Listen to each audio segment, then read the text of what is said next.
नमस्कार मित्रांनो परत एकदा स्वागत तुमचं सह्याद्रीच्या गडवाटेवर। आजचा किल्ले अवचितगड। अवचित म्हणजे अचानक असं मराठीमध्ये अर्थ तुम्हालाही माहीत असेल। हा किल्ला आपण पाठीमागे बिरवाडी पाहिला, त्याच्याजवळच असणारा रोहा तालुक्यातला, जसं तुम्हाला मागेही सांगितलं 6 ते 7 किल्ल्यांची महाराजांनी निर्मिती केली जंजिराच्या सिद्धीवर वचक ठेवण्यासाठी। त्याच्यामधला हा एक महत्त्वाचा किल्ला शिलारराजेंनी बांधलेला, परंतु छत्रपती शिवाजी महाराजांनी जिंकल्यानंतर परत पुनर्बांधणी करून घेतलेला एक देखणा किल्ला। चौबाजूनी सह्याद्रीचं डोंगरांचं संरक्षण, आजही जंगल दिसते सर्वत्र, आणि छोटा उंचीने मध्यम आकाराचा जरी असला तर एक महत्त्वाचा किल्ला रोह्याजवळ असणारा म्हणजे अवचितगड। चला या किल्ल्याची आपण माहिती घेऊया। आज महाशिवरात्री आहे, गडावर महादेवाचं मंदिर आहे, तिथं आपल्याला अभिषेकही करायचा आहे, परंतु असे या पवित्र दिनी या आपण किल्ल्यावर आपण निघालो आहोत। चला, मेढा गाव याच्या पायथ्याचं गाव आहे, त्या गावातून चढायला सुरुवात होते। फार वेळ लागणार नाही, तरी पण थोडीसं ऊन आहे वाढलेलं आहे, त्यामुळं थोडासा त्रास होऊ शकतो। चला निघूया, बाकीची माहितीवर त्यांना गेल्यानंतर घेऊ।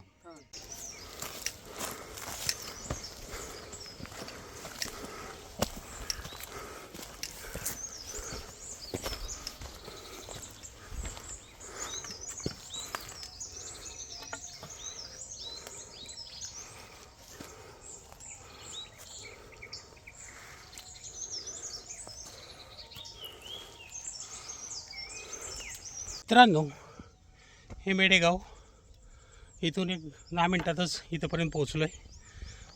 हा बघा बुरुज दिसतोय पाठीमागं गडाचा। इथून वरती जाऊन असं फिरून इथे वरती जायचं आपल्याला गडाकडे। खरंच एक निसर्गरम्य परिसर, अवघड वाट। याच बाजूला दरवाजा असू शकतो, कारण दोन्ही बाजूला डोंगरांचं संरक्षण, आजही जंगल आहे। त्या काळी खरंच एक महत्त्वपूर्ण किल्ला असावा, कारण महाराजांनी जे किल्ले आपण पाहिले आतापर्यंत, जे पुनर्बांधणी केले, त्याचे खास महत्त्व होतं स्वराज्याच्या दृष्टीने। त्यामुळंच हे स्वराज्यात सामील करून याची पुनर्बांधणी करून शिबंदी बसवली होती। उंची काही फारशी नाही आहे बाकीचे आपले सह्यातले उंच किल्ले त्याच्याप्रमाणे, परंतु उन्हामुळे थोडासा दमछाक करणारा नक्की आहे। चला आता मग निघूया वरती।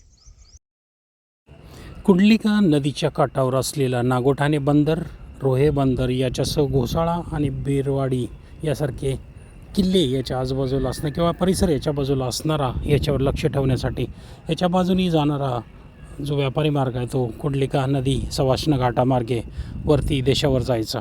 तर अशा दृष्टीने एक महत्त्वाचा किल्ला म्हणजे किल्ले अवचितगड।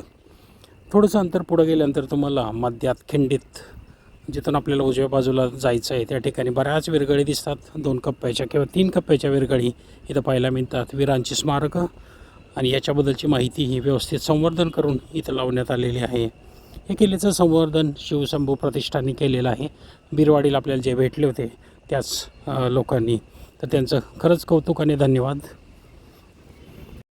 झाडाची पानगळ आणि चैत्राची चाहूल, म्हणजे गुढीपाडवा पुढच्या महिन्यातच आहे, लागलेली आहे, त्यामुळं पानगळ आणि पावसाळा संपल्यानंतर जे सोनेरी रूप येतं सह्याद्रीला गवत सुकल्यानंतर वगैरे, ते तुम्हाला पाहायला मिळतं आणि उन्हाचाही त्रास नक्कीच होतो। मित्रांनो, 30 ते 40 मिनटात आपण येऊन पोचतो।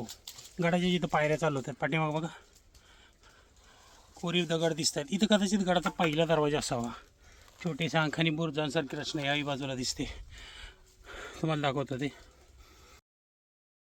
पायऱ्यांचे कोरीव दगड तुम्हाला बऱ्याच ठिकाणी किंवा पायऱ्याही व्यवस्थित दिसतात, पण बराचसा भाग पडलेला दिसतो। परंतु इथं काय प्रकारची रचना असेल ही मात्र प्रत्येक ठिकाणी तुम्हाला लक्षात येतं।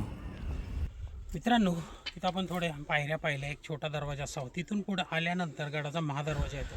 छत्रपती शिवाजी महाराजांनी बांधलेल्या बऱ्यापैकी किल्ल्यांमध्ये तुम्हाला बुरुजाच्या पाठीमागे लपलेला दरवाजा, जेणेकरून शत्रूंनी समोरून हल्ला जरी केला तरी त्या दरवाजावर मारा होऊ नये, अशा प्रकारची रचना इथेही दिसते। समोरच्या बाजूला टेकडी आहे। पूर्णतः डोंगराचं जे नैसर्गिक संरक्षण लाभलं आहे त्याच्यामध्येच बुरुजाच्या मागे लपलेला दरवाजा आहे, तो दरवाजा बघूया। चला तर मग या।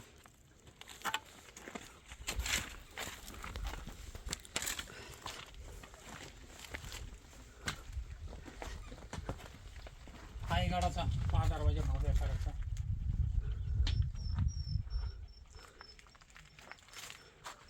त्याची पुनर्बांधणी केली, कारण शिलार राजांच्या काळात त्याची रचना वेगळी होती. हा अवघड ठिकाणी असावा अशा प्रकारची रचना महाराजांच्या काळात पुनर्बांधणी केली तेव्हा केली गेली असं सांगितलं जातं. आजही अगदी दिमाखात उभा असणारा दरवाजा तुम्हाला आतमध्ये येताना दिसणारी तटबंदी या सर्व गोष्टी आजही पाहायला मिळतात.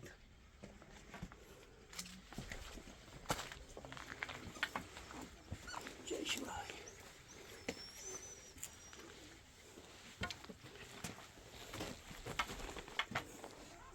हर महादेव. हे शरफ शिल्प आहे.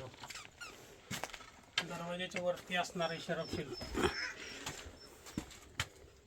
हे खाली पडलेलं आतमध्ये ठेवलं, परंतु शक्यतो दरवाजाची जी कमान आहे त्याचा वरचा भाग जो पडला त्या ठिकाणी ते शरफ शिल्प असतं. आणखी एक असेल परंतु सध्या एकच पाहायला मिळते.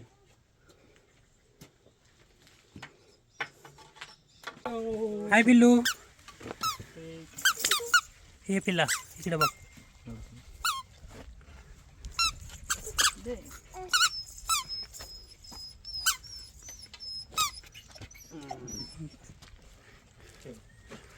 या ठिकाणी पहारेकरांच्या देवड्या दोन्ही बाजूला. हा दरवाजा आणखी उंच असावा, वरचा भाग पडलेला दिसतोय आणि त्याच्या वरती शरफ शिल्प असावं.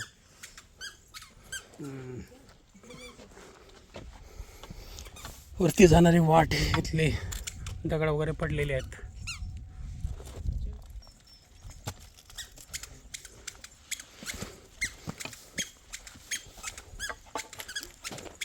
आतमध्ये आल्यानंतर तुम्हाला बऱ्याच ठिकाणी बांधकामाचे चौथरे पाहायला मिळतात. समोर दिसत आहेत डाव्या बाजूला उजव्या बाजूला राजसदर किंवा वाडी असावेत अशा प्रकारची रचना दिसते. समोर बघा एक भव्य आकाराचा चौथरा आहे. याच्यावरती जे बांधकाम असेल त्याच्यावरून लक्षात येते कदाचित राजसदर असावी, कारण वाडे दरवाजातून आत गेल्यानंतर लगेच असावेत अशी शक्यता फारशी नसते किल्ल्यांमध्ये. परंतु याचा आकार बांधकामाच्या अवशेषांवरून अगदी व्यवस्थित पाहायला मिळतो. आतमध्ये आल्यानंतर भव्य आकाराची बांधकामं पाहायला मिळतात. हे तुम्हाला दाखवलं त्याच्यावरती आपण गेलो. या बाजूला एक आहे, पाठीमागं उंच अशा बुरुजांची रचना, आणि या पाठीमागच्या बाजूला कड्याच्या बाजूला काही बांधकामाचे अवशेष दिसतात. ते काय आहेत ते पाहण्याचा प्रयत्न करूया.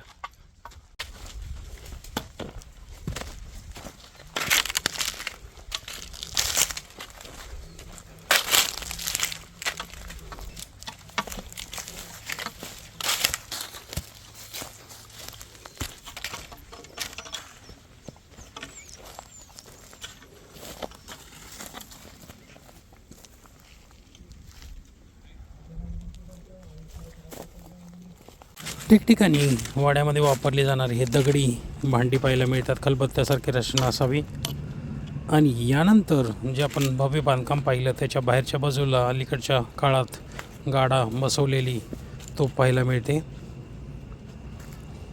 हा दरवाजातून आतमध्ये आल्यानंतर ही तोफ दिसते. याला आता गाडा बसवला शिवशंभू प्रतिष्ठाननी. याच्यामध्ये ही मराठा बनावटीची तोफ दिसते, कारण याच्यावरती नंतरच्या ब्रिटिश किंवा डच किंवा पोर्तुगीज असे कुठले मार्क नाहीत. पण याच्या आतमध्ये गोळा दिसतोय तोफेचा, तो तुम्हाला दाखवतो. व्यवस्थितरित्या पाहिलं तर तुम्हाला आजही या तोफेमध्ये गोळा पाहायला मिळतो. समोर दिसतोय बघा. यानंतर आपला प्रवेश होतो आयताकृती असलेल्या बालेकिल्ल्याच्या भागात. या बालेकिल्ल्याचे वैशिष्ट्य म्हणजे आपण जे समोर प्रवेश करतो इथं आता जरी चौकट नसली तरी हा एक दरवाजा, आणि याच्या उजव्या बाजूला आणखी एक दरवाजा आहे, आणि पाठीमागच्या बाजूला एक दरवाजा आहे प्रवेश करण्यासाठी. अशा प्रकारची दरवाजांची रचना इथे दिसते. इथे तोफ आहे एक वरती, आणि आतमध्ये गेल्यानंतर महादेव मंदिर आहे. या ठिकाणी भव्य आकाराचा बांधीव तलाव आहे. याच्यावरून इथं कितीशी मंदिर असावी हे तुमच्या लक्षात येईल. हा बघा दिसतोय आजही व्यवस्थित असणारा, अलीकडच्या काळात संवर्धन केल्यामुळं व्यवस्थित पाणी पाहायला मिळणारा भव्य आकाराचा बांधीव तलाव या ठिकाणी पाहायला मिळतो. इथून पुढे गेल्यानंतरच महादेव मंदिर आहे, चौथरा आहे. त्याच्या आतमध्ये शिलालेखी आहे या मंदिराच्या पाठीमागं. परंतु आज महाशिवरात्री असल्यामुळं इथं आपल्याला अभिषेक करायचा आहे. ओम नमः शिवाय, ओम नमः शिवाय, ओम नमः शिवाय, ओम नमः शिवाय.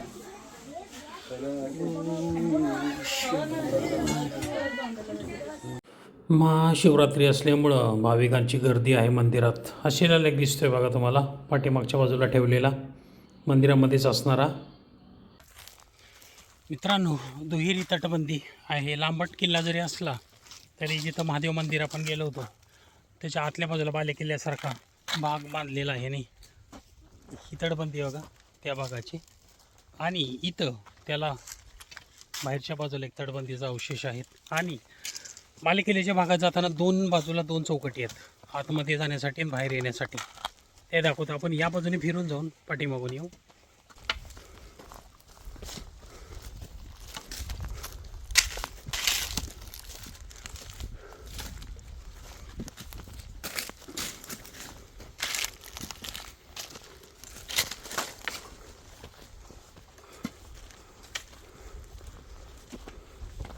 इथे एक दरवाजा असतो.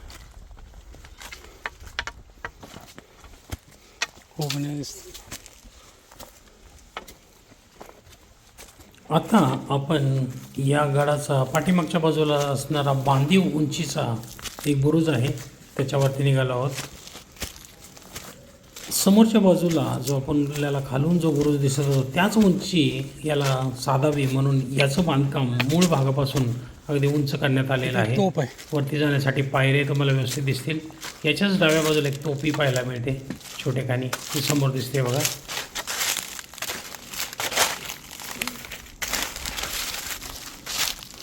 आणि यानंतर या पायऱ्या चढून गेल्यानंतर आपण पोचतो पाठीमागच्या बाजूला असणाऱ्या उंच अशा बुरुजावरती. असे उंच बुरुज बांधण्यामागं आजूबाजूच्या किल्ल्यांना व्यवस्थित सिग्नल जावा अशी एक रचना त्या काळी केली जायची. कारण ह्या किल्ल्याची उंची सह्याद्रीतल्या उंच किल्ल्यांसारखी नाही आहे, छोटेखानी असल्यामुळं आजूबाजूच्या किल्ल्यांना सिग्नल देण्यासाठी तुम्हाला त्याची उंची तेवढ्या प्रमाणात असावी लागते.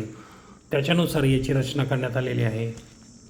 आणि पाठीमागच्या बाजूने येणारी वाट ही या लाकडी पुलावरून येते.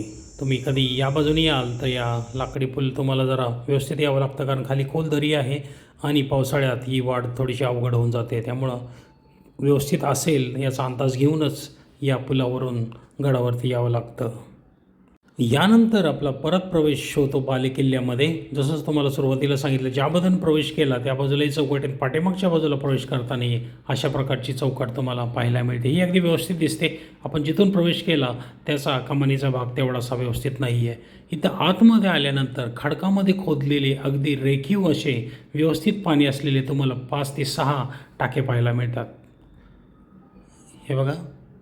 आणि वरती मंदिर आहे, महादेव मंदिर, जिथून आपण दर्शन घेऊन पाठीमागच्या बाजूने फिरून आलो होतो. बघा, आजही व्यवस्थित संवर्धन केल्यामुळं आजही व्यवस्थित पाहायला मिळणारे हे पाण्याचे टाके आहेत. खरंच अद्भुत रचना आहे या गडाची. अगदी वर येईपर्यंत एवढ्या गोष्टी गडावरती असेल असं वाटत नाही, परंतु इथं आल्यानंतर बऱ्याच गोष्टी आहेत. हा किल्ला खरंच एक महत्त्वपूर्ण असावा. इथं असणाऱ्या पाण्याची रचना, मोठा तलाव आणि पाण्याची टाकी बघता. तुम्हाला आणखी एक अद्भुत तटाच्या बाजूला असणारं पाण्याचं टाकं दाखवतो. परंतु हे पिंगळसाई देवीचं मंदिर पाण्याच्या टाक्याच्या बाजूलाच असणारं. देवीची मूर्ती दिसते आजही, जुनीच आहे ती. अगदी रेखीव असे असणार, थोडीशी खंडित झाली असली तरी अगदी रेखीव वाटते. याच्याच पाण्याच्या टाक्यावर एक छोटेखानी मंदिर आहे, परंतु त्याच्यामध्ये जाऊन पाहण्याचा प्रयत्न केला तर आतमध्ये फारसं काही पाहायला मिळत नाही. कदाचित मूर्ती जी असावी ती नंतरच्या काळात इतरत्र नेण्यात आली असावी किंवा नष्ट झाली असावी, परंतु आतमध्ये फारसं काही पाहायला मिळत नाही. याच पाण्याच्या टाक्या बाजूला तुम्हाला एक विरगळ वेगळ्या प्रकारची चौकोनी आकाराची पाहायला मिळते. बघा, एका वीराची विरगळ आहे. एकाच बाजूला तुम्हाला वीराची प्रतिकृती पाहायला मिळते, परंतु सभोवताली पाहिलं तर तेवढं काही दिसत नाही आहे. याच्यावरती काहीतरी शिलालेखासारखी रचना असावी, परंतु ती आता फारशी पाहायला मिळत नाही. हा तट बघा किती अद्भुत आहे बालेकिल्ल्याचा, आजही व्यवस्थित असणारा. इथं असणारे बांधकाम, इथं एखादा वाडा असावा अशी शक्यता वाटते. यानंतर पुढं गेल्यानंतर तटाच्या बाजूला असणारं एक अद्भुत पाण्याचं टाकं, कारण तटाला थोडंफार इथं पाण्याचा स्रोत दिसल्यानंतर तटाचं बांधकामामध्ये बदल करण्यात आले बघा. आणि आपण बाहेर पडतो या चौकटीतून. दिंडी दरवाजा म्हणतात याला. याच्याबरोबर उजव्या बाजूला अशीच एक रचना जिथून आपण प्रवेश केला होता बायला किल्ल्यामध्ये. त्याच्याच बाहेरच्या बाजूला जसं आपण गाडा पाहिला तोपेला त्याच आकाराची आणखी एक तोप इथं तुमच्या नजरेस पडते, अगदी व्यवस्थित असणारी. त्याच्याच बाजूला आणखी एक पाण्याचं टाकं, आतमध्ये उतरण्यासाठी पायऱ्या. खरंच रेखीव पाण्याची टाकी आणि तलाव या गडावर छोटेखानी असला तरी इथे तुम्हाला दिसतात. अशा प्रकारे गडाला पूर्ण फेरी घालून आम्ही परत महादरवाजापाशी पोचलो आहे. अद्भुत किल्ला आहे हा. गडावर प्रवेश केला लांब जरी पसरलेला असला तर जेव्हा आपण गडावर प्रवेश करतो महादरवाजातून त्याच्या खाली काही अवशेष दिसतात. तिथं छोटेखानी दरवाजा असावा. सुरुवातीला खिंड मेढे गावातून आल्यानंतर त्या खिंडीत विरगळी, तिथून उजव्या बाजूला वरती आल्यानंतर काही अवशेष दिसतात. त्या अवशेषांमध्ये तुम्हाला विरगळी हे आहेत, काही बांधकामाचे अवशेष आहे. ते दरवाजा पहिले अवशेष, त्यानंतर आल्यानंतर महादरवाजातून प्रवेश केल्यानंतर तोफा आहे. तोफेच्या बाजूला राजसदर वगैरे यांचे अवशेष दिसतात. तिथून मुख्य जो भाग आहे बाल्य किल्ल्यासारखा असा अशी रचना आहे. त्याच्यामध्ये प्रवेश करण्यासाठी दोन्ही बाजूला दरवाजे आहेत आणि ज्या बाजूने तुम्ही महादरवाजाकडून प्रवेश करता तिथेही दरवाजे आहेत आणि त्याच्याबरोबर पाठीमागच्या बाजूलाही दरवाजे आहेत. त्यानंतर एक उंच बुरुज जो खालून आपल्याला दिसतो तो मुख्य उंचीपासून उंच बांधला आहे. त्याचं कारण बाकीच्या किल्ल्यांना जसं म्हटलं सिग्नल किंवा इशारे देण्यासाठी असावा, असा हा अद्भुत किल्ला महाराजांनी पुनर्बांधणी केलेला स्वराज्यातला एक महत्त्वाचा किल्ला म्हणजे अवचितगड. तुम्ही नक्की या किल्ल्याला भेट द्या. फार उंची नाही आहे, मध्यम स्वरूपाची चढाई आहे, पण बांधकामाचे अवशेष, मंदिर या सर्व गोष्टी, मंदिरामध्ये एक शिलालेखी आहे पाहायला मिळतात. चला तर मग परत भेटू अशाच सह्याद्रीच्या वाटेवर. तोपर्यंत धन्यवाद, नमस्कार.